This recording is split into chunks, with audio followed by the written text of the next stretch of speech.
Steelmark SS, country's stainless pride. আসসালামু আলাইকুম। আজকে চলে আসছি সালাম ভাই গড়বাড়ির বাজার সখীপুর। সালাম ভাইয়ের দোকানে স্টিল মার্কেট সকল ধরনের মালামাল রয়েছে।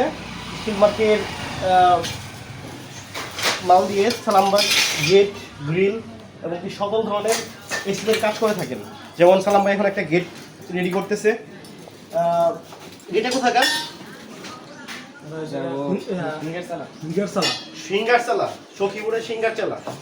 ঠিক আছে, গেটে সুন্দর করে ডিজাইন করছে সালাম ভাই। এখানে ভালো গ্রেডে এবং কি কোয়ালিটি সম্পন্ন মাল দিয়ে এসএসের কাজ করে থাকে। আর স্টিল মার্ক মানে কোয়ালিটি সম্পন্ন একটি মাল। আর স্টিল মার্কের মানে গ্লেজ, তারপর শাইন সবকিছুই অতুলনীয়। আপনার স্টিল মার্ক মানেই কোয়ালিটি সম্পন্ন একটি প্রোডাক্ট। তো স্টিল মার্কের মাল দিয়ে গেট, গ্রিল ও এসএসের সকল ধরনের কাজ করতে পারেন। আসসালামু আলাইকুম।